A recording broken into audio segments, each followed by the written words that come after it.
Welcome to Starfleet Boy. Audience, please attend carefully. There are lots of spoilers for Star Trek in general.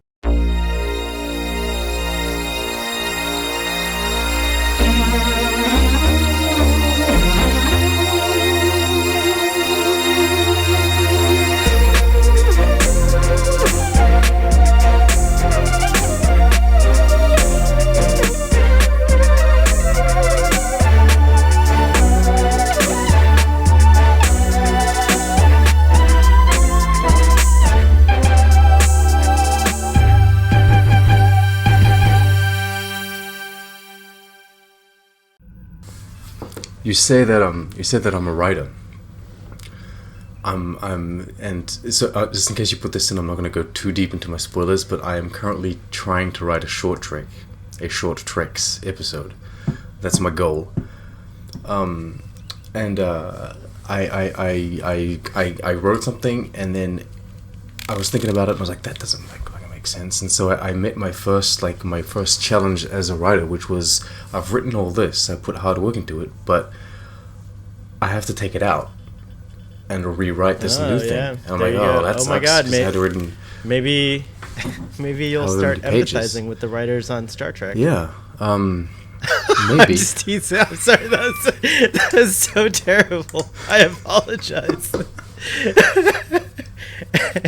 That wasn't directed at you. I know that you have lots of empathy for the writers. It's proven time and time again. But it was directed. That was directed, though. And we're back on another exciting episode of Starfleet Boy, where we have a casual and informal conversation about Star Trek. We're focused on Star Trek The Next Generation. And about Star Trek writers. We're focused on Star Trek The Next Generation. And today's episode is The Revenge of Bach. Wait a minute. I'm pulling up. What are you pulling up? My notes. You didn't hear my joke. I didn't hear my joke. You were focused on what I was pulling out. This is not Trek on the Tube OnlyFans. This is just... We'll have to talk about OnlyFans on Drug Space Nine. It's an interesting thing that I just recently discovered. About what? And I didn't know. OnlyFans. It's like a social media that you could give to your fans, and a lot of it is explicit in nature. Oh dear Lord. It's like, I think the Canon Cop would be like a natural. Did you see the Canon Cop's featuring presence in Gary's video? I loved it. That was really good. My thing that you didn't catch was I made a joke. I said that this episode was called The Revenge of Bach. Oh. Okay. Because it's like the Wrath. I said the Wrath of Bach. The Wrath of Bach. Okay. There you go. That's what I meant. I meant the Wrath, damn it. It's The Empire Strikes Bach. Oh. Okay, that's it. The show's over. You just that's the best one. You nailed it. I have many questions about this episode, honestly. Well, do you want to do the summary, or should I do it and then you can interrupt me with your questions? Go ahead, do the summary. The summary is very simple. Damon Bach, who was disgraced by Jean-Luc, who lost his son to Jean-Luc and then disgraced by him, is back. This is season 7, episode 22, Bloodlines, by the way. Bloodlines, by the way. So that people know context. And he uses the same holographic technology we see Shinzon use in Nemesis. Yeah, pretty much. To deliver a message to Jean-Luc that he has found out that he has an illegitimate son, and that mind blown, and that Damon Bach was going to murder him to avenge his own son, who Jean-Luc killed many seasons ago. Actually, before many seasons ago. And then that's it. And then so they find this guy Vigo. What's his name? Jason Vigo.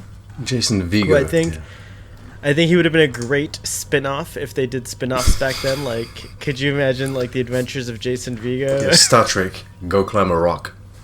Go climb a rock. I wish he had the shirt. It would have made it even more perfect. But anyways, it's go the episode to do my shorter episode summaries. Go climb a rock. I can't hold my composure with you. You're not allowed to have beverages anymore on Starfleet.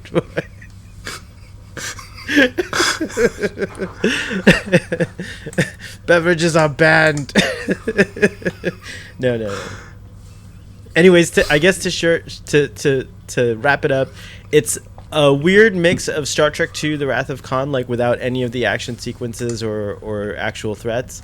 And if they took the David Kirk relationship to the furthest extreme and just like really made a whole like hour of just what that would be like.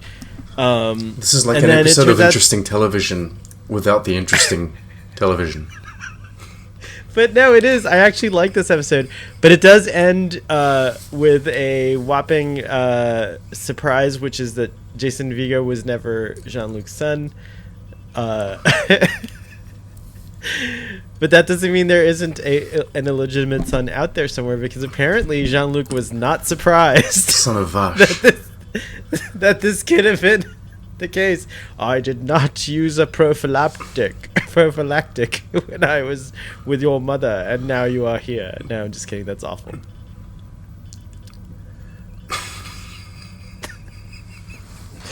Okay.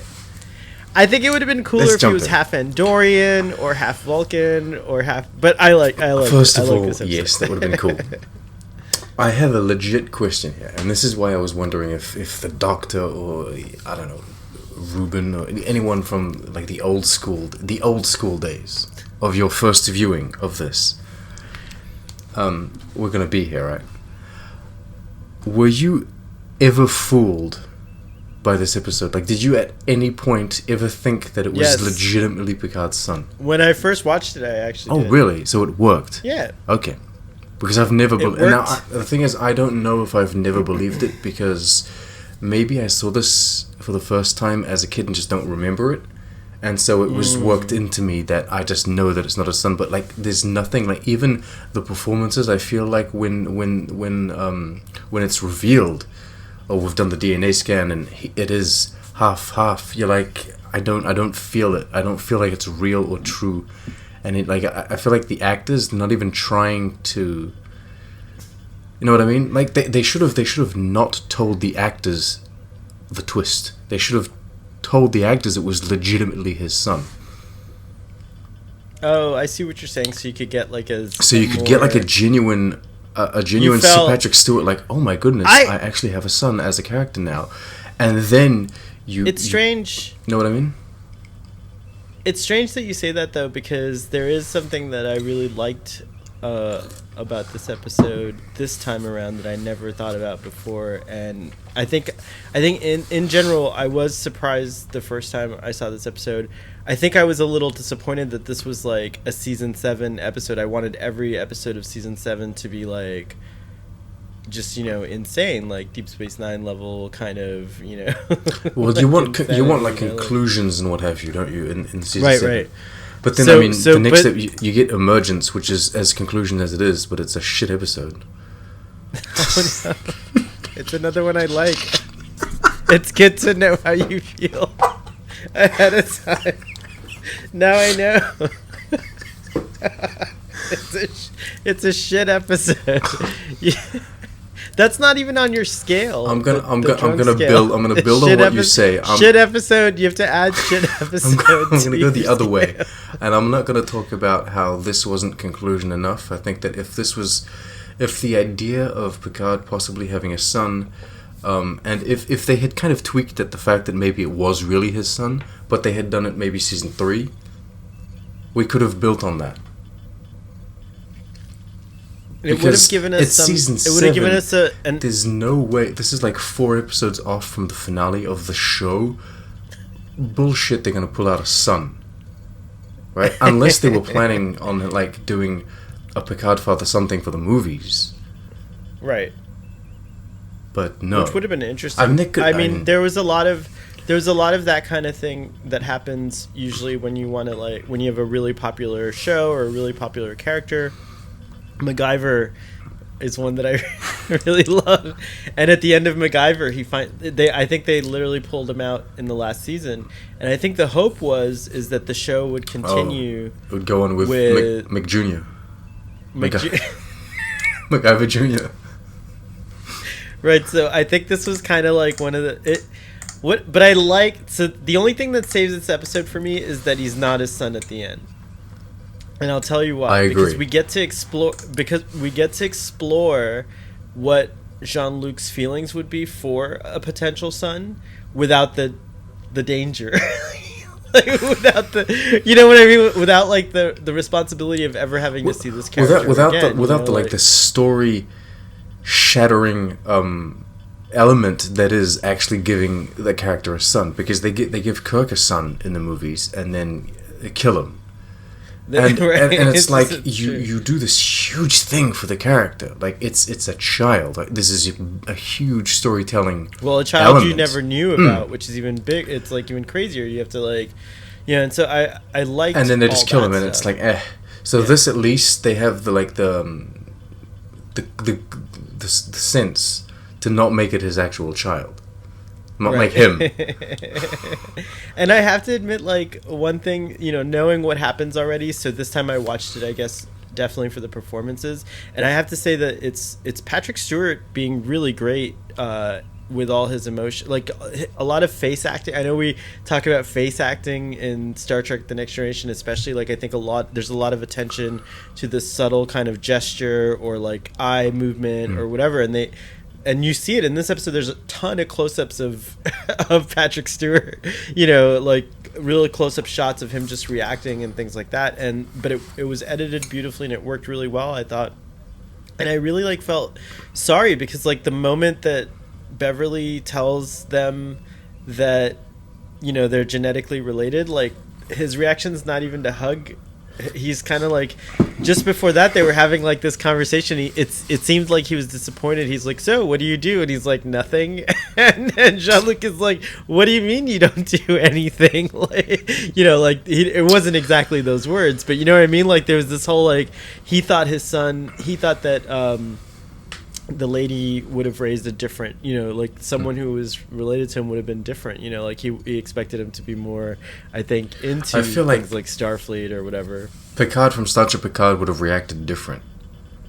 Now we can debate. It's crazy that we could do that all day about whether or not, like, the character changes, because there were character changes made to the character Picard from The Next Generation to Picard, the show.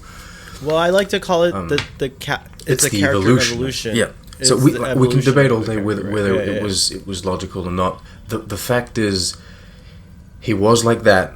He is like this. That is how it is, whether it pleases people or not. The Picard that we have now, in current time, Picard would have reacted very differently to this. He would have cried. He would have hugged. He would have started sword fighting, fencing. Sorry, he would eat. He would have clapped. He would have done a whole lot of things. I think he would have clapped. Oh, you're my son. Bravo, you're my son. Do you know what that means? Do you like vines? Let's go. I can make you. You have a tremor in your hand. I can make you a synthetic body too. Synthetic bodies. No, he would have said. Vigo would have said.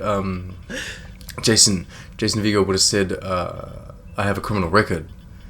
And he said, I got like petty theft. And Picard would have been, that's fine. Let's go to Freaklow. Let's get high. It's true, though. It's not even a joke. It's 100% true.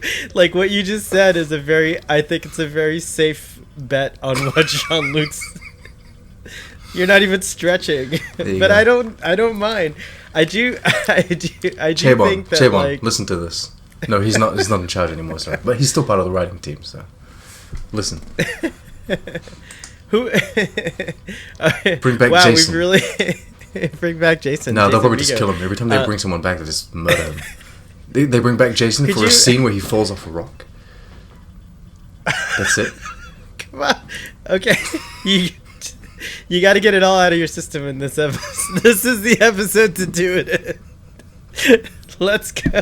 Let's get it all out. Get it. Come on. You were talking about the Picard moments and how Sir Patrick Stewart had great performance. Like I very much appreciated that very first moment with him and Riker. You get that Picard and Riker moment where Riker's being very polite and he's not kind of addressing the situation, and then Picard's like, "You that's can right, ask. That's right. You have every right to know." It could be my son. That's a really good Picard. I had a fling. Good. Jean-Luc is getting better. Didn't he even say like we were like together for 2 weeks and then we stayed in touch. He says something which is he says something. I suppose it's not strange, and like what he says makes sense. It's just out of character kind of, because he says like I was only there for 2 weeks, and so it was very romantic and very passionate and very, and I mean that's not a which is like the nice way of saying we were doing it all the time, like yeah, the it's whole like time. we were doing the thing, and we knew that's why he could believe that there is a son out there, because he's like, man, if I didn't, conceive a child in those 2 weeks of nonstop, because they weren't just at they weren't just at the room, they were like everywhere, they were like in public places and what have you. It's like very inappropriate. It depends on what planet you're on. Oh, you think you're on that sixth planet where you can't throw a ball on flowers? No one would have cared there, where they would have just made love. There's designated making love areas on that planet, but oh man, why do we know so many planets like this? There's so much sex happening in Star Trek, but I was a little perturbed. Audience, I apologize. This episode, I like this episode, so I'm gonna go through my notes, and I know you have a lot, but it is a funny episode. There's a lot of fun. Yeah, I know you have notes. But we're getting through your hair looks. You mentioned your hair looks puffy, by the way. It is. It's got that poof now because I've been social distancing. Now the poof keeps people away. That's it. That's the solution. My hairdresser is closed, so I can't go, and I'm not. I don't know. Wife on the tube said just let it grow, and so I said I'll get some long hair. I'll do some 80s. It would be cool if eventually you had like a Jedi mullet, like Anakin Skywalker hair. By the time we're because it gets long in the back and in the front, right? That's what happens. Oh boy! Wait, so does wife? What about wife on the tube? She doesn't do haircut. Like you don't do home haircuts? No, we don't do home haircuts. I'm not talented enough. I don't believe that. I suppose you could learn, but I don't know. Do you have a clipper? No, we have nothing. Nothing. Okay. Well, your hair is appropriate for this episode. It looks like Jason Vigo's hair, or the start of Jason Vigo's hair. You could be, and actually, I know I've been laughing a lot, but there's something I've been meaning. He cracked the joke. Receding hairline. There's something I've been meaning to tell you for a long time. As you know, I'm old enough to be your father, and as it turns out, your mom's been keeping a secret from you, which is I'm your actual father. Oh, really? And so here on Starfleet Boy, ironically, I've been waiting for this episode to tell you that I'm je suis le papa. I can just feel the doctor holding his head right now.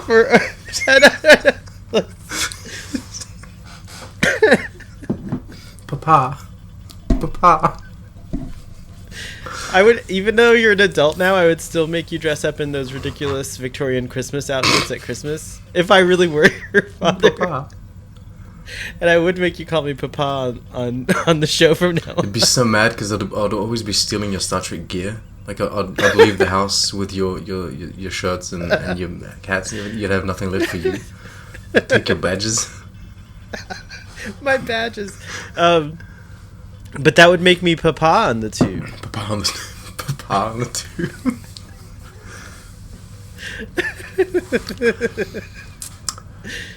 Speaking of parenthood, one of my beefs with this episode is the guilt that Picard feels.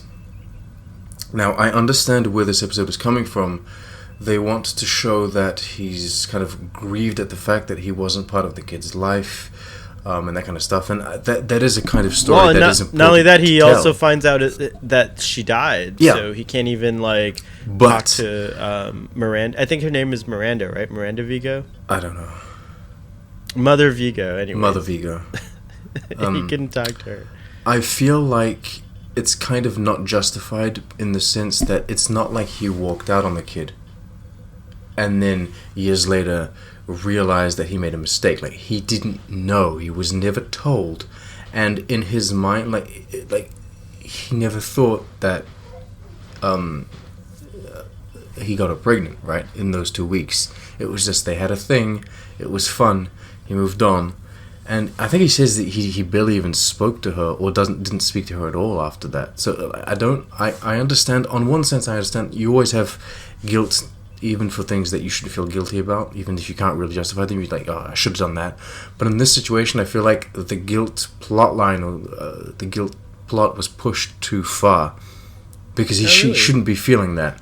It's not as if he abandoned the child. He didn't know the child was alive. I think I do that. But I don't know if you... I feel like you mentioned this just now too, but I think it's more the other thing of where he regrets not being told or not being... It's not guilt so much as regret that for whatever reason he wasn't important enough. Maybe, but in that sense they should have made him... mom. They should have maybe showed him a bit more mad at her. And then he has conflicting feelings with, oh, well, she's dead, so it's hard to...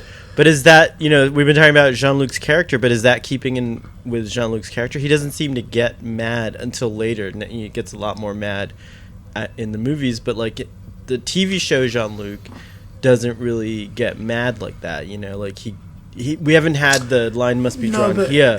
He deals with emotions. He doesn't scream or have big outbursts, but he keeps his emotions close to him, I think, but he still has them.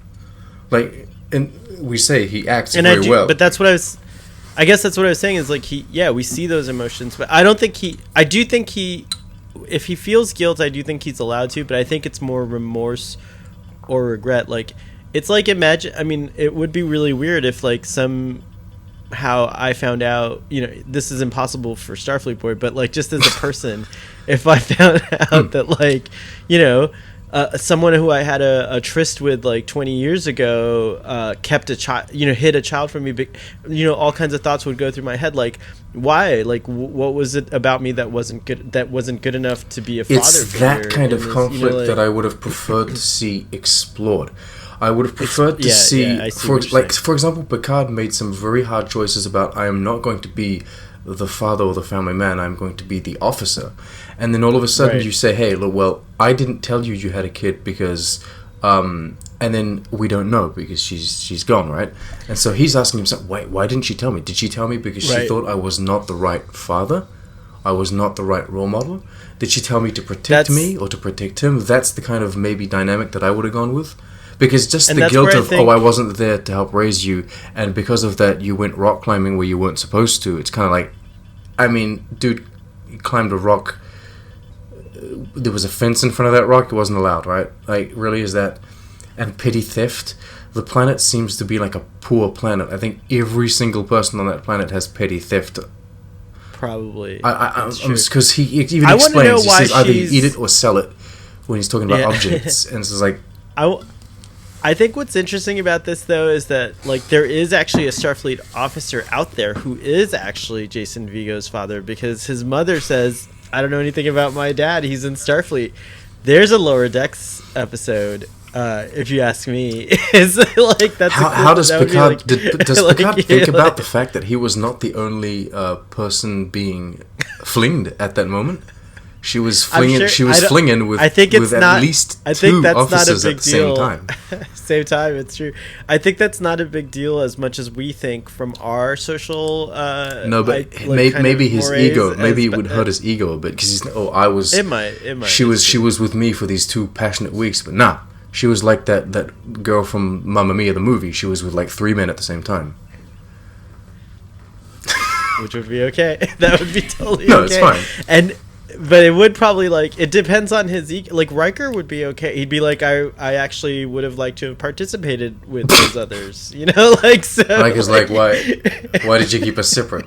What's the big deal? What is this? Yeah, what's the big deal? We could have had a bigger party. But I mean, we always go there. We are going back to the moment of conception here. It's a very big deal. Jason Vigo.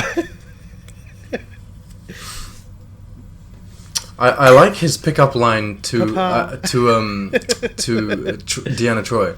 He says, "Oh, he like intimidated her."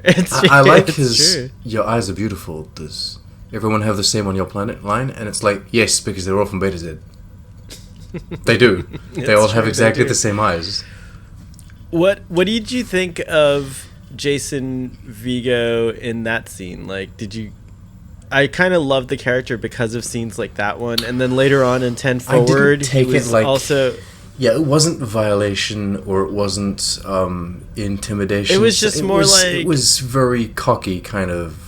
Right, he was very like confident, like which exactly. I kind of liked about him. I would never be in that kind of situation because I don't feel confident enough to just hit on people to like come on strong like that, right?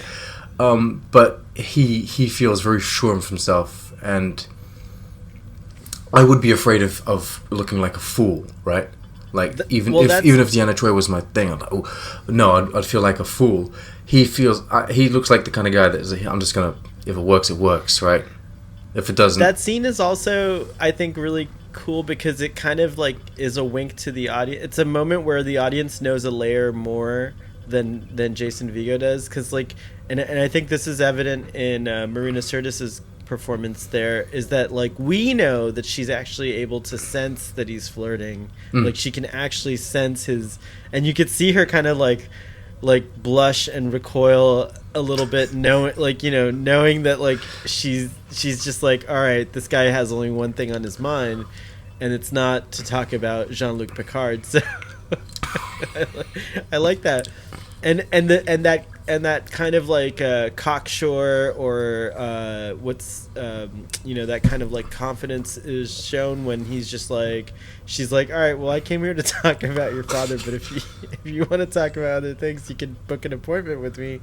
And he's like, I might just do that. And I love the way that scene played out. He's very sexy. He's a very sexy character, and I think that's how I imagine Jean-Luc. That's right. Was. I do. I don't know if I take it for granted or I just forget, but I forget that we don't often get the young, sexy male character guests. We don't. We get a lot of sexy. We get the young, sexy female character guests. Right, and they don't even have to be young. I'm down for like all ages sexy.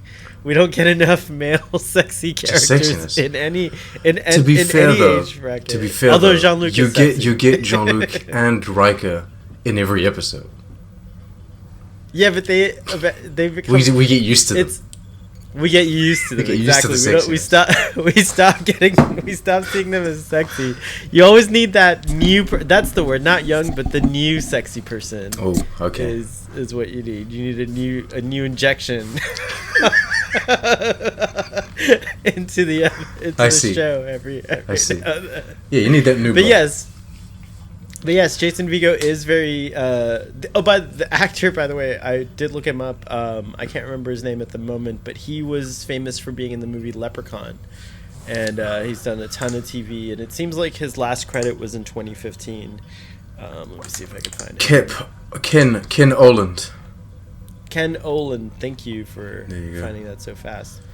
But yeah, so he was he did a good job, I think, playing this character. Now, he's done a lot of TV. I see. He's done a lot of episodes in TV. One episode here, one episode there. Okay. Now I want to explore a little bit more because you say that you didn't fall for you knew he was not going to be his son. That was going to be the conclusion. Yeah, as I say, I don't know if it's just kind of subconsciously, since I grew up watching TNG and Voyager. I mean, ultimately, I've and you kind of maybe knew what came after too, right? Like, you knew that this guy wasn't around, I guess, right? Like, maybe there's various reasons, but then, like, looking at it now, I always try to put myself in a position. I forget which episode it was. We watched. We did a Starfleet Boy on this, but there was an episode where I said that I would have been fooled. Like, if it was my first time watching, I don't feel like I would have been fooled this time around. It's too close to the end of the season, I think, maybe just to pull a kid move. That's true. Why bring back Buck? I will. That's my question. That is my legitimate question. Before you get into yours, I want to. My big question is, why did they go back to Buck? I thought about this and I was like, but I mean, there's no other villain. There's no, like, TNG really, there's Khan in the original series, right? But there's not really someone like that for TNG. Like, Picard doesn't have a foil from, and Bach's never going to be back again. So I think, I think the Next Generation, as we all know, they tried to establish the new villains and they wanted them to be the Ferengi, but that didn't work. Because they were hissing and they were crouching and they had lightning whips and whatever, and that didn't work, and so they transitioned into the Borg. But originally, the Ferengi were supposed to be the bad guys. I think by this point, now we've had that sneak peek of Deep Space Nine. We've had those first few episodes of Deep Space Nine, so we kind of know Quark, and he's a very different kind of Ferengi, and I think they were kind of trying to course correct. They're like, hey, let's go back to this Ferengi before and how they were all dumb and ridiculous, and let's maybe keep some of that humor, I guess, but try and make them more menacing. And they do this with Voyager as well, because there's that episode in the first season of Voyager where we meet those two Ferengi that we had met in the Next Generation, and they're being evil to that planet, right? They're kind of right. They're like they took advantage of the fact that they're. I really do feel like this was like a we need to course correct the Ferengi more than we need to try and surprise the audience with a sun. But Bach was already around when the Ferengi kind of got their upgrade a little bit. Bach represented the new era of Ferengi. Or just like a course correction, like you said. I like that better because I think he was less. He was still. I do think I can't. We should have been real professional and watched both episodes before. Oh, if we start doing that, then it'll take us forever to put out episodes. No, but I'm just saying, because I would like my memory. I don't know if it's because in this episode he's different or what, but my memory was that Bach wasn't as crouchy and like Nibelung as the first Ferengi that we saw. I think he was a little bit more nuanced, if you will. I think there's three levels, right? There's like the crouchy hissing Ferengi, and then there's the Deep Space Nine Ferengi, which are full-fledged people, but then there's that in-between rascals kind of Ferengi, where they're not hissing anymore, they're not crouching, but they're still complete morons, and you don't know how they've been able to do everything that they've done. But this episode does do a little. I have to give some credit to, since we're talking about the Ferengi, we get a lot of little world-building things about how the Daemon system works and how Ferengi government works. Like, he was able to buy himself out of jail.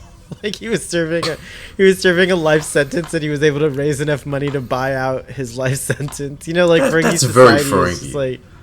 No, I love that though. That's the thing that what you're talking about. That's more of that Deep Space Nine influence, right? Like where we start learning more about the Ferengi culture. So yeah, I do see that here in this episode. But yeah, why Bach is a good question. I don't know why Bach. Like that is that answered on Memory Alpha? I don't know. I think the answer is literally they remembered that there was this Ferengi that had his son murdered by. Well, murdered. Well, it's not revenge, really. It wasn't right? Really. It wasn't a murder. I suppose it was like killing is. Depending on who you're talking to, killing is never justified, right? But this was in the heat of battle or whatever it was. It was a situation where two captains from two different fleets. And it's bound to happen. There were captains and there were ships that will be destroyed and people that will be killed. So it wasn't like a cold-blooded murder. It was not like Picard went to Ferenginar and stabbed this kid and then just pissed off, right? It's just not what Picard does. in the next generation. There's a secret life of Jean-Luc that we never knew about. He's like Dr. Jekyll and Mr. Hyde. He goes around just randomly stabbing the sons of all the... What did he founded what? Free Cloud. He did. In his spare time, we didn't even know about it. Yeah, he's like, yeah. That's why Mott's there. He just puts on the French accent and goes around as the Hermit of La Barre. That's right. He was getting back into character. See, that's the thing. I was surprised that he did this new character, Hermit of La Barre, so well. I was like, no, it's because he's been doing it for like 50 years now. Secretly all this time. It's true. Wow, I really love the way you said Hermit of La Barre in your... The Hermit of La Barre. Whoa! This Jean-Luc if you would say never it wrong, do it that. could be the Hermit of the Butter. This Jean-Luc would never do that. No, this Jean-Luc. This is a very different Jean-Luc from what we're even going to get in the... It's interesting that like you really see a different... I Maybe totally it's agree because with he's a your professional as well. He's a captain. Like he's like he's been retired. I don't know. If you slouch around your home for 14 years, you might. Like we all might. Yeah, exactly. Like we've been slouching around for 2 months now.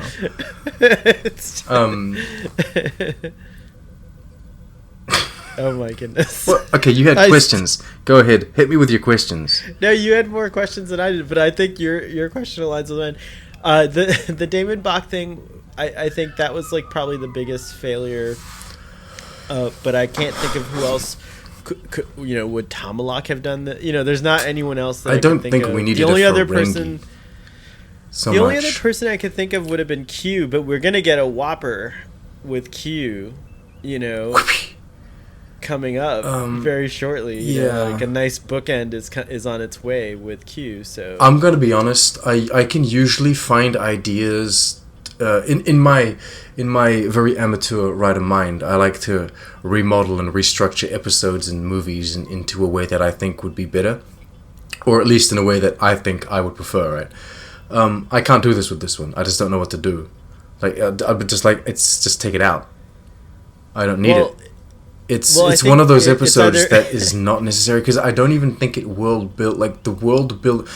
We've talked about episodes that don't have the best stories, but they world build the universe of Star Trek, or they develop the characters within the Next Generation, and that kind of makes them in a way essential to Star Trek as a whole, right?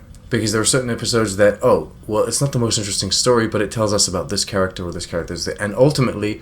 That's part of what makes the show so cool, because you learn about these characters. I don't think this does any of that. I don't think it world builds, like there's not enough world building for the universe of Star Trek to justify its existence, nor is there enough character development. There's too much time spent on essentially someone that we never see again ever. And we've already had these fake out kind of experiences with Picard, we have a family but we don't with the Inner Light. We do it again later on with the movies. I don't know. To me, it's just not that. It's not useful as an episode, and I can't rework it. I can't. Removing Bok gives you the problem of who do we put in this place. I'm like, do we need to find someone to replace? It could even be a new character. It could be anyone. It could be literally anyone. I mean, honestly, it could have been the kid. Like Vigo comes, Jason Vigo comes in and says, "Someone wants to kill me. They think I'm your son." And then you do the exact same episode without ever showing who that person is. Oh, and you could have made it even worse, where Jason Vigo is the one who genetically altered himself to get the ransom to pay off his debts because he's that. Just leaving the episode as it is, but you realize at the end that Jason Vigo did all of he's the one that orchestrated it all just to get the ransom. That would have been more interesting, because you'd be like, oh. He found his mom's diary and he saw that she had a 2-week liaison with Jean-Luc and was like, here's my mark. This is who I'm If you really want to make it horrible, you make it that it is Jean-Luc's son, but he doesn't give a shit. He's still doing it for the ransom. Oh my god. That took it to a Patty Hearst level there. That's like really great. It's like, I don't know this guy. Look at that. I don't know this guy. I've never met him. I've lived 24 years of my life. I don't care. I don't know this guy. I just want to get that moolah. And they don't care in the Federation because they could print money for other like, you know, like they never have a problem getting money for, as we saw Riker's like, oh, I'll give you this gel, which is like worth a fortune. Like, it's just like something take my gel, Vigo. Like, take my gel, please. It's like, what does that gel do? Does it bother you that does it bother you that he was 36 years old playing a 23-year-old? This actor? Yeah. Wow, no, because he could. I don't think he could pass for. I don't think he could pass for a 23-year-old, but he could definitely pass for like a 27-year-old. He doesn't. He looks too old look like to me. You look too old to me. I thought you were fine with little men. I am fine with older men. I'm just saying that the actor does look younger than 36, or at least what I. How old do I look to you? Well, you look. You always forget. You look way. I forget that you're as old as you are, right? I always think I'm old enough to be your papa. Yeah, I forget that. So that's legitimately when we were discussing for the first time, I had placed you more around the 32 to 35 mark, right? That's where I had placed you. I turned 42 in like 11 days. You didn't have the cat. You didn't have the cat. 9 days. The first time I met you and what have you. Right? You came in different. You came in. It was a different Picard. It was a different Papa. It was a different Starfleet boy. You came in different. It was a different Starfleet boy. And look, I'm doing the Riker lean, and I don't even know why I'm leaning like he does. I don't know. You came in visually, aesthetically different, right? In the first time I met you. So, but I was placing you. Was I wearing my wig? Is that what it was? Yeah, I could start wearing it again for you. I'd be happy to. You don't have to. I know. Do whatever you want. Right. But put it on. That's how I met you. And so you looked kind of younger to me. But I've always had friends that were like, because me around my 20s, I've always had friends around my 30s, around their 30s. I don't know why. It's just like I hung around with them. And same here. I was always more into older folks. As you can see, the Doctor and Ruben are older than I am.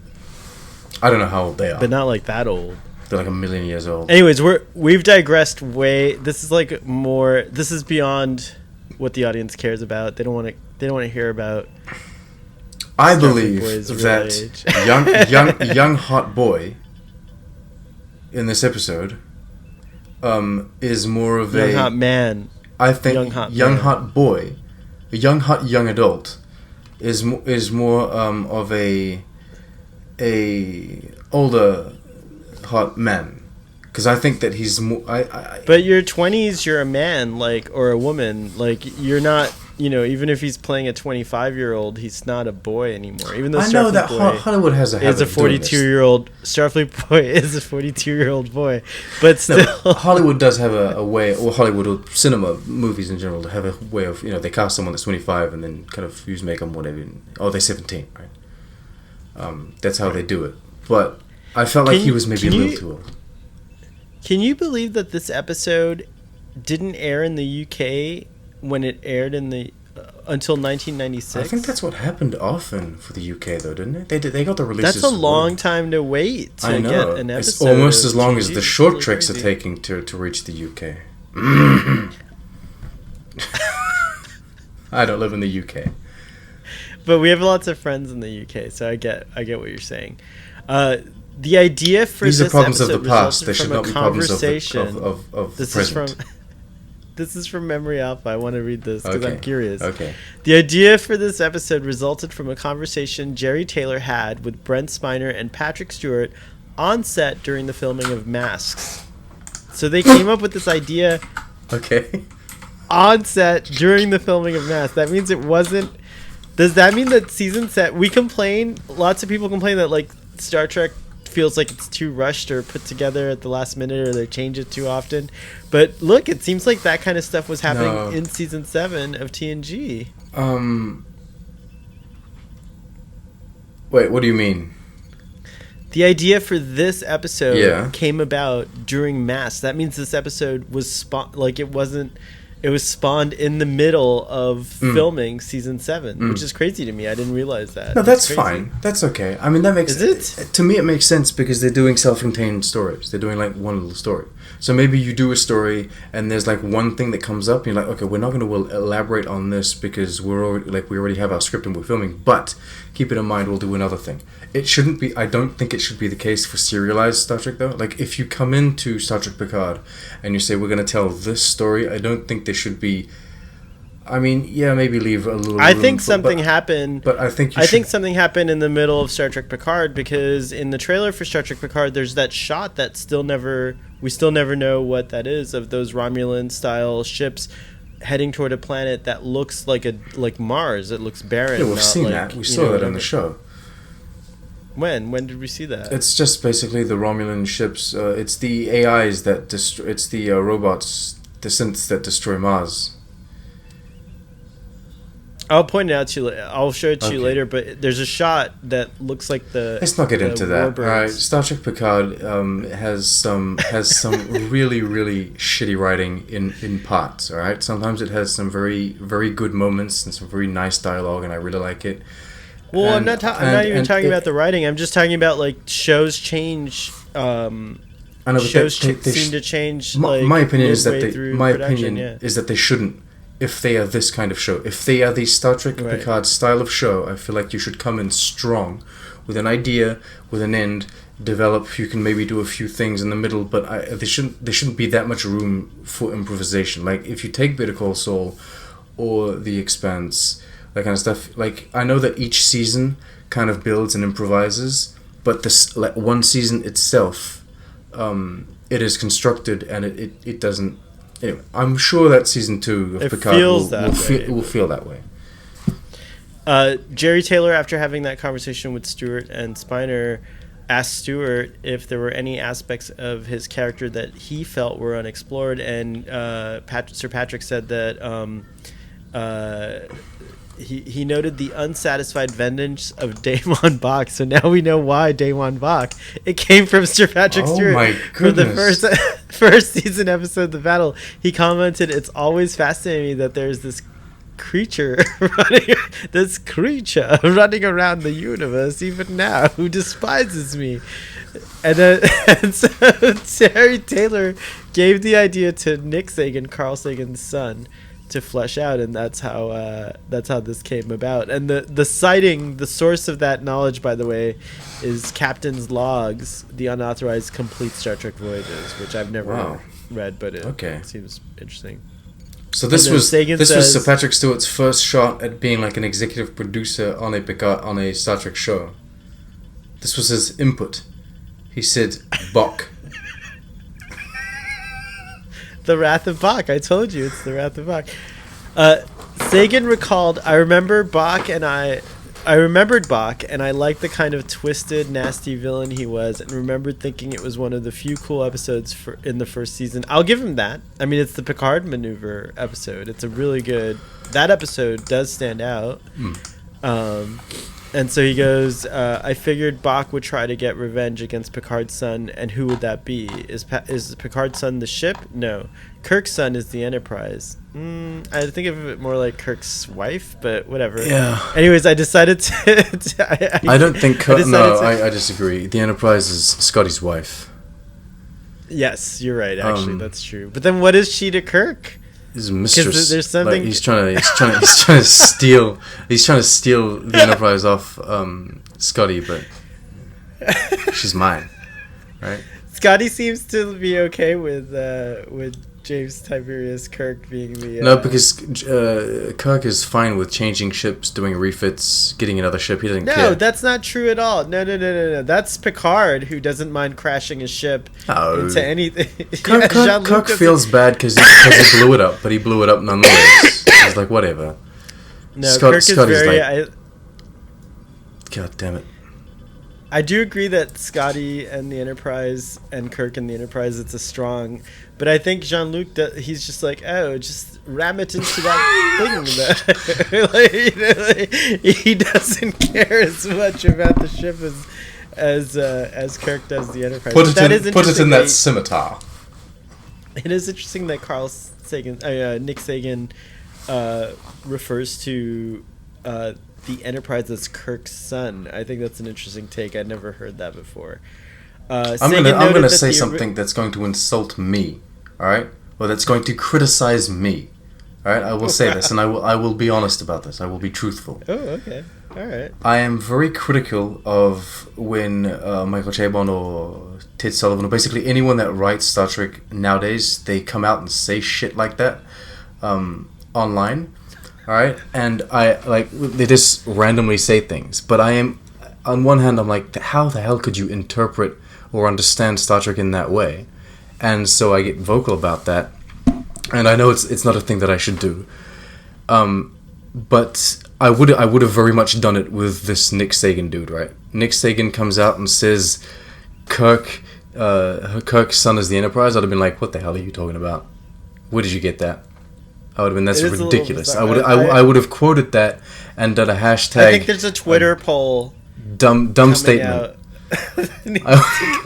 You would have come at me. You would have said, well, and something. But I would have still tweeted it, right? I would have done it like this. You would have snapped. Oh my goodness! This is the most exciting episode of Starfleet Boy. I will say this that I've had in a long time. We've got a confession from Trek Hunt. We've got to compensate for the episode, damn it. It's true. We gotta give. No, I speak as if we hate it. You enjoy it.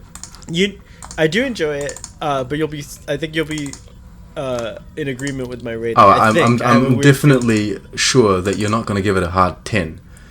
No, a hard 10, not a hard 10. Maybe a soft one, right? But doesn't even deserve a soft 10. Oh my. The episode received an uncredited polish up by Renee Echeverria, so there was a little extra there. Sagan had originally named the boy Christoph, which was changed to Daniel, and then Jason. But could you imagine Christoph Picard? Well, it would have been Christoph Vigo. Oh, Vigo, that's right, Christoph Vigo. What would Jason Vigo have changed his last name to Picard? Probably never. The Next Generation companion notes that after Bach's plot is revealed, Picard and Jason's relationship is similar to that of Kirk and David Marcus. Oh, look. There we go. In Star Trek II, The Wrath of Khan, and Star Trek III, The Search for Spock, Nick Sagan recalled drawing on his own once estranged relationship with his father as inspiration. Oh, I didn't even know that. Okay. This is a crazy thing. That's nuts. It's nice to hear that it was once estranged, but that implies that they patched it up. Bloodlines was filmed between the 10th of February and the 17th on stage 8 and 9, and according to the companion, many of the names in the episodes are in-jokes, like Security Officer Garvey was named after baseball player Steve Garvey.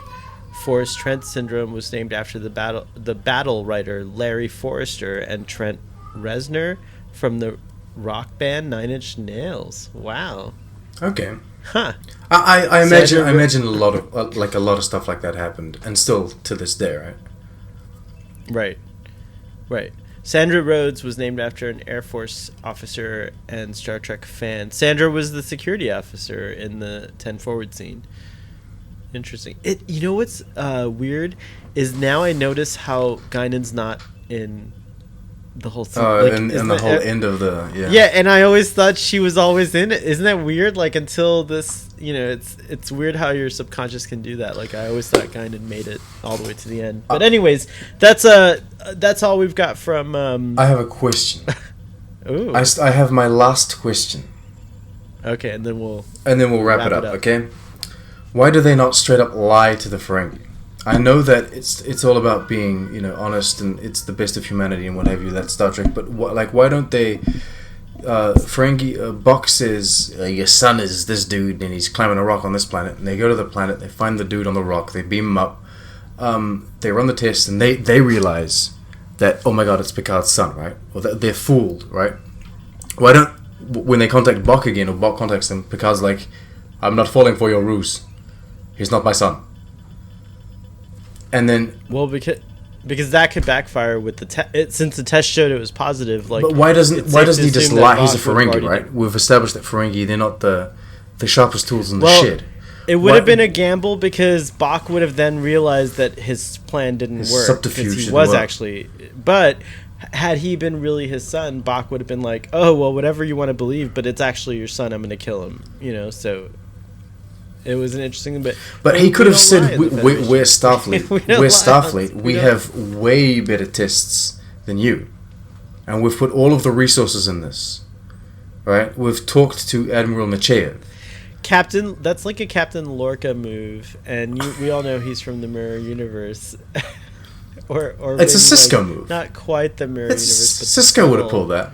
The subtle. Cisco would have pulled that. I like how you Cisco would have lied and cheated. It's true. Kirk would have too. Kirk would have too, but not He's Jean-Luc. Not my son.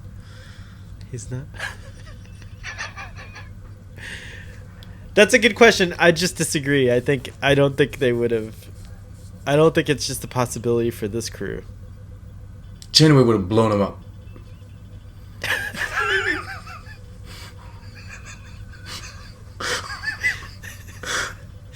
I'm not gonna let that little Ferengi exactly kill my son. She wouldn't have run the test. He's my son. I'll protect him. You haven't even run the test. What would Janeway do? What would every other captain? What would Archer? Let's just throw Archer in to close. I don't know. I have no fixed ideas on what Archer would have done. What do you think? What would he have done? I think Archer would have blown up a whole star system to save Jason Vigo. He would have blamed it on the Vulcans. And blamed it on the Vulcans. It's true. He would have been like, he would have gotten crazy. Yeah, would have got crazy real mad, Archer. Real angry. Angry Archer. Anyways, started yelling. as is per tradition, my friend, this has been so much fun. You're making me sad that we're not going to talk about the next generation in this way anymore. We're going to talk about other things. The original generation. The original. That's where we're going next, folks. How dare you do a prequel show? I give this episode a solid 7. Oh, okay. A 7. Wow. All right. You give it a higher rating than me? You give it I know, not really, no. Okay. You give it a solid 7? Yeah. A soft 7 or a hard 7? I said a solid. It's a hard 7. No, actually, you know what? It's a semi. It's a semi-hard 7. It's a semi-7. It's a solid. It's solid. It's just solid. It's not hard. It's not soft. It's a solid 7. I go to 4.5. What? No way! I was totally not. You were expecting higher? I did not predict that. That was definitely not what I predicted. I had rated this episode before because I had started rating TNG episodes. Like when we started doing discussions, I was at season 7, and so I started rating some of the episodes of season 7, and so I'd given it a 4.5, and I came in my mind, in my notes, I'd put down like 5, and then when I see the 4.5, I'm like, yeah, 4.5. It doesn't deserve any, like, it's ultimately boring. I respect the performances that everyone gave, and no shade to any of the actors. It's just like it wasn't necessarily. They could have left this idea on the Masks set. I do think that was worth finding out in our discussion. Like we were like baffled as to how this came about, and we find out it's Sir Patrick pre-Sir Patrick. Yeah. He was just like the whole 7 seasons. It's haunted him that he never got there's this creature out there. This creature. Every episode he puts that into his performance.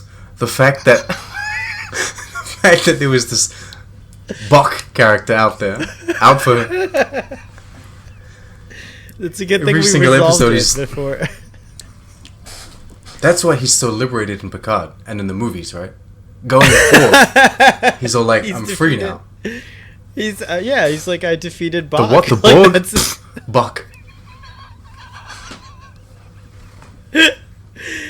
Oh my, as they say. Anyways, I guess our average is like around a 5.2 or something like that. It's not so the highest, is it? Maybe a 5.5. Are you calculating the I'm average? doing the calculations, sir. I'm doing the math. Nice. It's a 5.75 is what it says here. Oh, so almost a 6. That's cool. I think that's. We'll round it up just because it's an insane way this episode came into existence. We'll round it up because you make the rules. I do make the rules, and I say a 6 average from the two of us. I just think that ultimately it's a bit boring an episode, and I even tweeted about how TNG can be a sleeping pill. I saw that. This was in reference to this episode. I knew. I was like, oh boy. You felt it coming. You're like, oh my god. The rating. Well, all I've got is water, but cheers to you, sir. Cheers, good sir. This is done, but cheers. I can't wait. What have you got to promote before we go? Nothing. I'm still. There's a Trek chat on its way. Yes. There is the May episode of Trek chat that will be coming out. What's the topic? The topic is video on demand movies. So streaming movies, Star Trek movies, being released on video on demand services. Is it a step back or not? Is it like a natural evolution of how the industry is progressing? And how do we feel about having video on demand movies come out? Star Trek movies. So you're saying whatever Star Trek Beyond is. Well, there's rumors of a Star Trek Discovery movie to come out on CBS All Access. No way, that'd be cool. And so, well, that's the kind of reaction that I'm trying to get. And so it's with Nick, aka Kitwalski, and with Chris the Trek Collector. The real Kitwalski. And Chris the Trek Collector. Nice. So we got their thoughts on that, and it was actually an amazing discussion because we came to a conclusion of sorts, and I thought that was kind of cool. I won't tell you though. Excellent. Spoilers. No, I know. I get to listen to it because I get to do the voodoo and the behind the scenes. Oh, you do the montage. So I do the montage. Anyways, that's montage. Cool. So that's coming out soon. Montage. And then my overview and giveaway. You're also on Trekker Prize's video. We gotta say that. Oh yeah, that's right. Well, not you, but the Canon Cop is on Trekker Prize's farewell video. But he will continue to upload his podcasts onto the YouTube channel as well as all of the podcast platforms, which is good news. It's more of a channel update / announcement / I'm putting this on hold type of thing. But Trekker Prize, as it stands, doesn't go away because the great content that he's already produced is there for new people to discover and for old fans to go back and cherish. So that's good. I was very jealous of the Canon Cop. Oh, really? Yeah, I thought, like, oh, how come Starfleet Boy doesn't get a cameo on the farewell episode? Like, what is the Although I was glad that it wasn't Sean, it was the Canon Cop, so I was okay with that. Okay. So it was, well, we haven't done the farewell episode for the TNG discussions yet, technically. Where it's coming. It's a coming. It's a coming. It's a knocking on the door.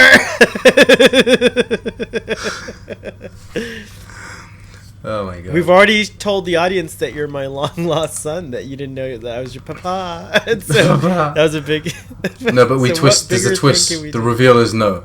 I'm just doing this for the ransom. No, I'm doing it for the Star Trek gear. The gear, that's right. You can have my gear. You don't have to be my son. Trek on the Tube. I love you like a son. if there's anyone out there that's still listening to this at this point, I don't know how you do it. I don't know how you do it either. I do know how they do it. It's because we're having a great time. And on that note, all good things must come to an end. And so does this episode. So audience, thank you for tuning in. Live long and prosper. And we'll see you next time. See ya.